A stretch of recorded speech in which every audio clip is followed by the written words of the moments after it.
it's impossible for Donald to admit mistakes or that he's weak in any way. So yeah, he looks towards these people like Putin and Kim Jong-un. God knows why anybody would look up to that guy, and Orban. That's what he is, and he's never going to change from that. He feels he is above all else, and those that don't measure up to his standards are deemed losers and somebody he just does not care about or want anything to do with. But I can tell you from pollsters and statisticians and just my own political knowledge and insight, this is a very, very close race that it literally could go down either way. That's why I'm out there doing what I can to get Kamala Harris elected. One of the most shocking moments when I read your book was one incident that you describe about your son, William. Yes. You say when Donald Trump says, maybe you should just let him die. I mean, it was unbelievable. At the same time, President Trump was also one family member who helped meet the cost of William's care for a time. He did that, right? He helped in paying the cost of William's care for some time. Yeah, it's more complicated story than that. It goes back, if you don't mind me going back to give you context. When William was born in 1999, a day after we buried my grandfather, Donald's father, William, a day or so after, started having intense seizures, hundreds of seizures a day. And he was at Mount Sinai Hospital in Manhattan, literally walking distance from either of my aunts or uncles at the time, Donald included, and no one came to visit William. William subsequently went to 2 other hospitals for a total of 7 weeks of hospital care and neonatal intensive care units before he finally came home on very intense seizure medications. About a week after that, I received a letter from Donald's attorney basically saying that my sister and I were taken out of my grandfather's will. My grandfather's original will had cut it into 5 portions for his 5 children. My father, unfortunately, passed away in 1981. So Donald, if your viewers and listeners might know, was in very bad financial straits back at this time. His companies were bankrupted. It was so embarrassing to him that he was put on an allowance by the banks. So he hatched this scheme to take Mary and me out of my grandfather's will. When this all was happening, my grandfather had dementia. So Donald took advantage of his father at that time. We settled the case a year or so after. So when I understand your question that Donald helped out, the way I look at it is I was literally asking for my own money to take care of my son, if you can follow that. So I needed to do that. William's expenses, like so many millions of people, and I don't want to make this a William story, although he has given me the opportunity to advocate on behalf of people with intellectual and developmental disabilities. William is wheelchair bound. He's 25 years old now. He's wheelchair bound, needs assistance with everything he does. But he is the most courageous and inspirational person I know. So I am spreading the word, not just nationally in the US, but through great shows like yours to find ways of bringing great help to a community, the complex disability community that for the most part is voiceless. If I have the opportunity, that's what I'm going to be doing. Fred, actually, I was trying to ask you this question that, President Trump actually said that maybe you should let him die. Now, my point is, back then he was the president of the United States. Mm-hmm. And I think empathy should be one of the biggest qualities a president should have. And if he cannot have that with even one of a close family member, running for president again, what kind of a presidency are we looking at from Donald such a has person? no empathy. Donald, in fact, doesn't want to be seen around people like my son, his grandnephew, or people who are disabled that he doesn't know, or members of the military who have been injured or killed. I mean, we've all heard the suckers and losers part.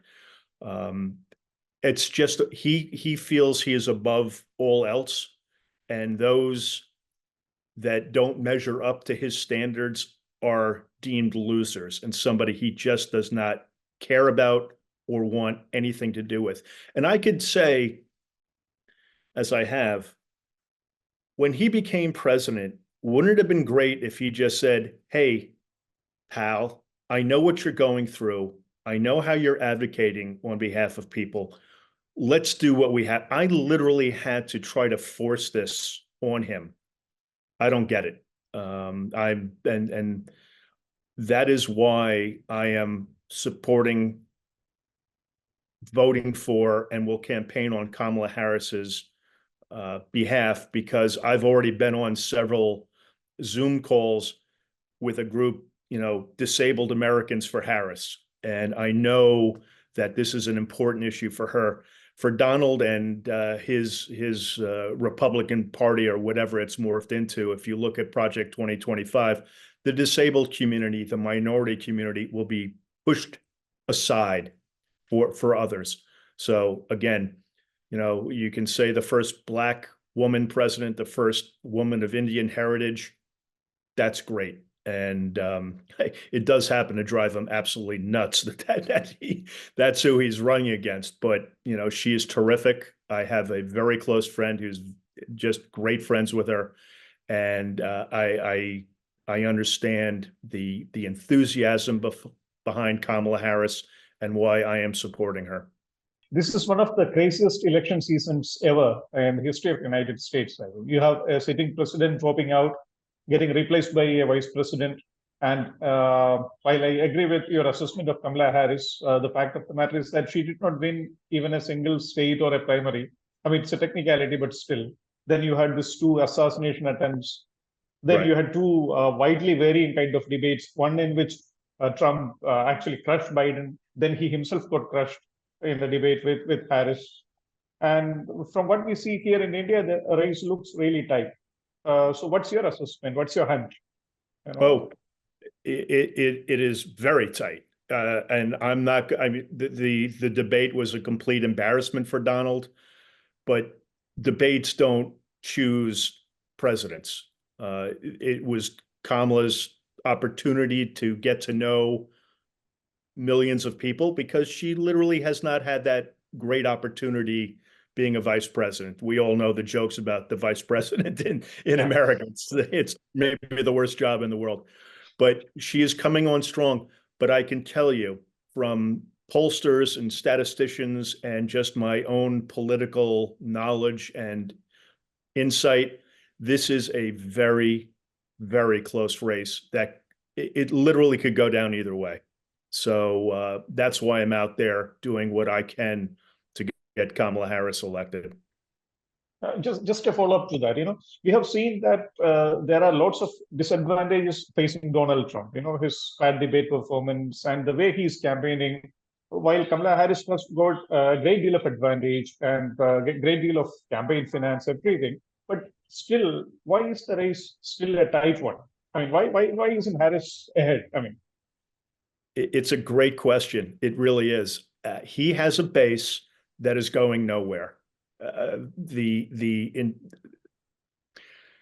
don't know why some of these people really follow him. Everyone says, "Oh, wow, wasn't the economy great under Donald?"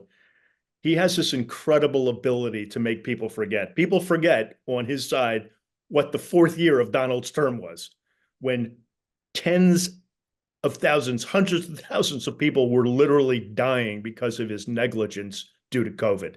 But they don't remember that. And I watched an interview with him the other day. Inflation was the lowest. Gas prices were the lowest. Yeah, they were, because people couldn't go anywhere. And if you're an economist, or trained economist like I was in college, yeah, gas prices were low because nobody was driving. So he has that incredible ability. People just love to feel good by the things he said. It makes them feel great about themselves. Unfortunately, that's at the expense of other people who he consistently demeans.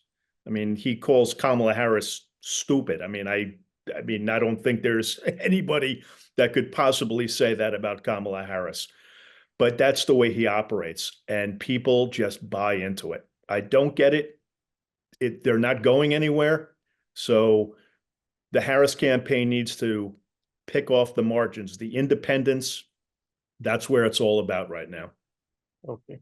One more thing. Do you think Trump, with his kind of behavior, will he concede if he loses narrowly in November? No. How serious is you saw what happened on January 6th, 2021. So if it's a narrow loss, how will he give up? What is going to happen in your assessment? It'll be the same old song. He will not give in. And already local election boards in certain states and certain counties are saying, if Trump loses, we're not going to certify that election. And it will be another round of the judicial process. It went the right way in 2020. We have a different Supreme Court now. Oh, no, I take that back. Same Supreme Court. This is one of the few times that the Supreme Court actually acted properly, in my opinion. It's going to be bad. God hoping that no violence occurs, because there's no place, and I say this with both of the attempted assassination attempts on Donald, there's no place for violence in our country. I know your country has gone through that for decades and decades, and it's enough already. It's easy to say, let's calm down the civil discourse. It's a lot harder to accomplish right now. It'll be easier in the future if there's no MAGA wing to the Republican Party. I believe in the two-party system. I've been in politics one way or another for many years, having actually been an intern for Geraldine Ferraro, who was the first woman to be nominated in a major party for vice president. She was a friend of mine. We need to get back to those times. Nobody really got along totally. There was a lot of, but it was always in a civil way. We need to get back to that in this country. Your book speaks about their family history of dementia. And in one of your other interviews I watched also, you mentioned seeing some of the indications of that condition in Donald Trump. And you also noted that your grandfather, Fred Trump Sr., died 8 years after his own Alzheimer's diagnosis in 1999. And there are observers who say that Donald Trump is also showing some kind of cognitive impairment, getting names and facts wrong. Is this really a serious problem? Do you consider this a serious problem in case Trump wins again? It runs in the family. It does. My grandfather, my Aunt Mary Ann, at the end of her life, when I saw her, there were, again, and I thank you for this. I am not a clinician. I am not a physician, but I've had two grandfathers who had dementia, a cousin, Donald's first cousin, my second cousin, John, had dementia, Mary. So I know what it looks like. Yes, he forgets, or he misnames people all the time. And he has, again, I'll go back to it, the great ability of making people, oh, I meant to say that. I meant to say that. I've definitely seen a decline in Donald. First of all, he looks tired. He just looks tired. And I get it. I mean, he is hard driven since, as I say, I'm one of the only ones alive who knows him back when he was a young guy. I know how hard he works throughout his life, and I've seen what it's done to presidents in the United States. I get it. I understand why he's tired, but it's starting to affect the way he talks and the way he acts, and his go-to is just to be vile and nasty. Oh, okay. So on that note, you mentioned in your book that there was an incident which you recollect where Trump using a racial slur, somebody damaging his car. Yes. Is he really a racist in your assessment as a family member? I'll say this, and yes, I was there. People say, oh, you were too young. I remember it exactly. and he used the N-word twice. But was really troubling to me back then, and he continues to do it. He didn't actually know who slashed the roof of his car. He just assumed it was black people. And if you go forward in the book, I tell a story very close to the time of that incident when three young black kids about my age stole my bike, and the police called and they found one of the kids that took it. And my mom asked Donald to go to the police station with me. Donald was adamant about having this kid thrown in jail. I'm like, I can't have a kid my age, 10 years old, thrown in jail for doing something stupid. And fortunately, he wasn't. But then, and I don't know how much you all know about the Central Park Five, but it was a group of young black men who were arrested for allegedly raping a jogger in Central Park. And Donald took out a full-page ad, I believe it was in the New York Times, saying, basically, these guys should die. Sounds familiar. They were exonerated in the future after that. So is he a racist? I can't say if he's a racist, but the people he associates with, the neo-Nazis, this guy, Mark Robinson, who's running for governor in Georgia right now. I mean, South Carolina, I believe. Just North Carolina, I apologize. Just a really bad guy, just saying terribly racist things. And Donald supports him. In fact, Donald almost created this guy. So if you want to call it guilt by association, whatever you want to call it, he will use that for his end game, which is victory. Again, coming back to this election, so the two vice presidential candidates, J.D. Vance and Governor Walz on the other side, how do you compare these two candidates? Mm-hmm. I think Governor Walz is a genuine kind of guy, a Midwestern guy. My mom came from Kalamazoo, Michigan, so I know that area of the world pretty well. J.D. Vance is basically a sycophant. He'll say whatever it takes to please Donald and to win. And look, I know Walz wants to win also. I get it. I mean, that's what he's there for. But to compare the two, I think is a real stretch. I could hang out with Governor Walz and be comfortable with that. J.D. Vance, I'm not so sure. And what Walz is doing right now in Springfield, Ohio, with the Haitian community is just disgusting to me, and I'll tell you why very quickly. Many of my son William's aides are Haitian Americans, and they are decent, hardworking people who have helped make my son the young man that he is today. So if Donald goes to Springfield, Ohio, where J.D. Vance goes, I'm going to go too, and I'm going to speak on behalf of that wonderful community who are in this country legally and work, again, very hard. I agree. I think a couple of days ago, I read one opinion piece, the New York Times, by the Ohio governor, stating that, he's a Republican, and he says that whatever Trump and Vance are saying are absolute rubbish. I mean, so I get what you're saying.